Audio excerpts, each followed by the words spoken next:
So welcome to Medindia. We are today interviewing Dr. Arul M Chinnaiyan. He is an S.P. Hicks endowed professor of pathology and urology at the University of Michigan Medical School in the US.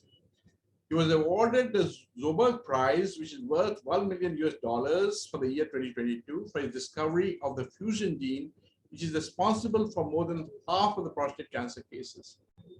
Interestingly, this prize was established by a businessman who was diagnosed with cancer himself, and he donated the money to promote scientific research, primarily focusing on cancer and health. The award itself is instituted by the Royal Swedish Academy of Sciences, which also gives out the Nobel Prizes. And this prize is for $1 million, of which $100,000 goes to the person who gets the award and $900,000 goes to research. Dr. Arul's citation reads, "For the discovery of recurrent gene fusion in prostate cancer." I also want to tell our viewers that the prostate itself is a sex gland. It is found in men, and it is the size of a walnut or a small lemon, and it sits under the urinary bladder. It surrounds a tube called the urethra, through which the urine comes out. The function of the prostate gland itself is to produce fluid that nourishes and transports sperms. So you can't actually see the prostate gland from the outside, and many times the cancers which form in the prostate gland are undiscovered, and only we discover them in advanced stages. And advanced prostate cancer causes death of almost 250,000 men around the world. So Dr. Arul, congratulations for this award to you and your team members. Please tell us, how long have you been working on the role of fusion gene in prostate cancer? Well, thank you for having me today. So we have been working on prostate cancer in general since 2003, and we actually made the discovery of recurrent gene fusions in prostate cancer in 2005. Okay, thank you. Dr. Arul, can you tell us, our viewers, a little bit more about prostate cancer? Yeah, prostate cancer is certainly a disease that's quite prevalent in the Western world, as well as in other countries across the world.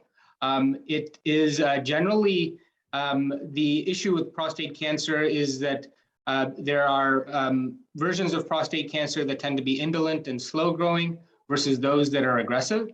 And it's really the aggressive prostate cancers that we need to be able to detect early.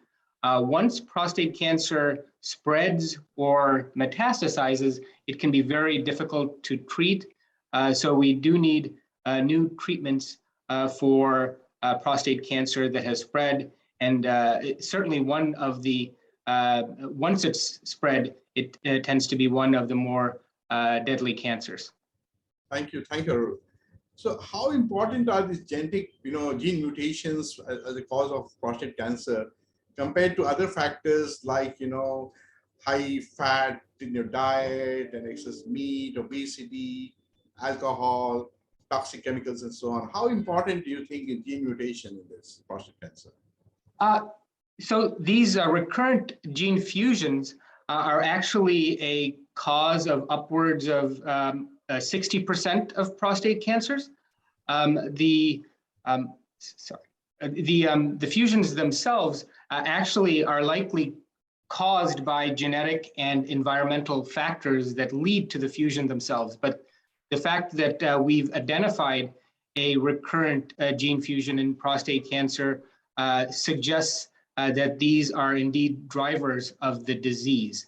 And in this case, the genes that we identified include one gene that's actually controlled by male hormones that gets fused upstream, essentially, of a cancer-causing gene to drive its progression. So certainly, genetic as well as environmental factors play a role. So if you were to weigh, between genetic and environmental, I think both are, of course, important in prostate cancer. But would you think, there are, of course, as we know, the hereditary cancers, which are more, gene kind of, dependent. Whereas generally prostate cancers, it will be both the factors which are equally important. Is that right? I would say that that's a fair statement, that there's a major genetic component as well as an environmental component. And there are certainly subsets of prostate cancer that are hereditary in nature. So it's a combination of factors that lead to the disease. So tell us a little bit more about the research of this recurrent gene fusion in prostate cancer. I know you started in 2005, and you've been working now for the last almost 17 years. So you have made some advances, and you do have a handle on it now to be able to say that yes, this is one of the most important areas of research which has come out in recent times to pin down prostate cancers and say that this is what causes the aggressive prostate cancer. Is that what it is? Yes, I mean, the discovery itself was serendipitous in nature, because it was really thought that gene fusions or translocations are the cause of the liquid cancers as well as the rare soft tissue tumors. And so we, in 2005, discovered these recurrent gene fusions in prostate cancer, a common solid tumor. So that was certainly a change in the way that we look at common solid tumors as being caused by these genes that essentially get swapped from positions in their genome to cause a particular cancer type. Okay, I mean, when you say liquid cancers, you mean, of course, that I think if hematologic. Yeah, the Philadelphia chromosome. Correct. Was the first. Correct. One? Perhaps the exemplary version is the exemplary, or the example that people often use is the BCR-ABL gene fusion that's associated with chronic myeloid leukemia, primarily because that's also a treatable leukemia as well. Sure.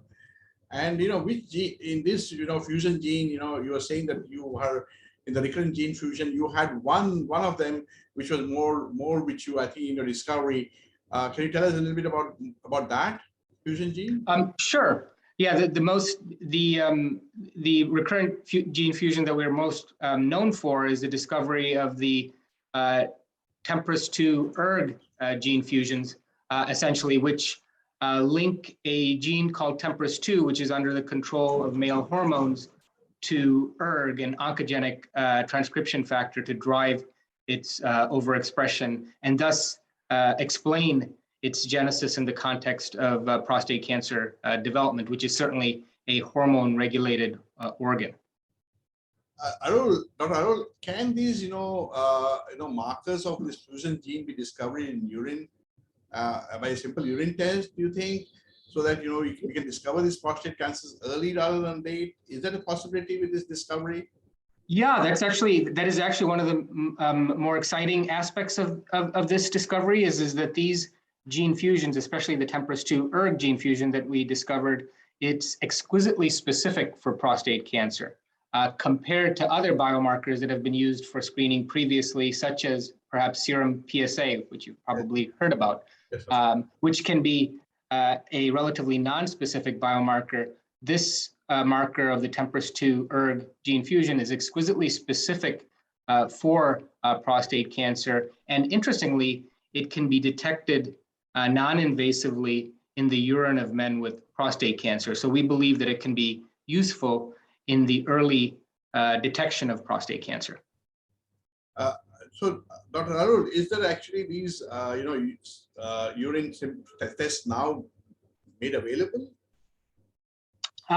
In the US, this test is available. A combination of the TMPRSS2 ERG gene fusion with this long non-coding RNA called PCA3, that can be detected in the urine of men with prostate cancer and is available in clinical labs in the US. And what is the sensitivity and specificity of this kind of test? So the test, it's actually geared towards trying to pick up aggressive prostate cancers. So in that context, it has a very high negative predictive value. And so in that context, it's geared towards really not missing aggressive forms of prostate cancer, as well as avoiding unnecessary prostate needle biopsies. So that's how the test is currently designed, not necessarily to detect all forms of prostate cancer, but really the aggressive forms of prostate cancer. The high-grade aggressive cancer. Yes, correct. Exactly. Dangerous, in fact. Right. The person. Tell us a little bit about yourself. What do you do? As your pastime. Your family, if you can, to our viewers. Yes, I am a professor at the University of Michigan. I'm a practicing pathologist, as well as I have a joint appointment in the urology department, primarily because much of our research is prostate cancer oriented. My wife is a cardiologist, and I certainly have two daughters who are, one is in college and one is in high school currently. Wonderful. And you graduated from the, I think, University of Michigan as well, did you? Yes, I actually pretty much pursued my entire career at the University of Michigan. I started as an undergraduate, then carried out my MD, PhD, my training as a pathologist in residency, and then joined the faculty and have not left. And do you have something you do as a hobby or a pastime? Yeah, I have a lot of different hobbies. I would say that I watch a lot of movies. I'm a big fan of Star Wars. If that's something that you're aware of, that's certainly an interesting saga that has kept me busy. Do you watch any Indian movies? You watch Rajnikant movies? Yes, I'm quite well aware of Rajnikant, and have, although I was born in the U.S., I spent many summers as a teenager as well as a young adult in India during the summer. So I'm quite well aware of that, and I am a fan of Rajnikant as well. Do you speak Tamil?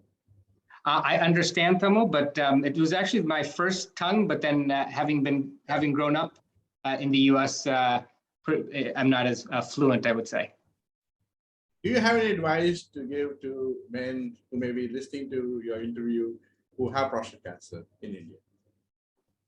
Oh, after they've been diagnosed with prostate cancer, yes, I would say that things have changed in the era of precision oncology and precision medicine. So I think one thing to be aware of is perhaps the importance of understanding the genetic makeup of those tumors, and perhaps carrying out germline sequencing, as well as potentially sequencing of their tumor if that technology becomes available, because there are now certain agents that could be useful in their treatment as we move forward.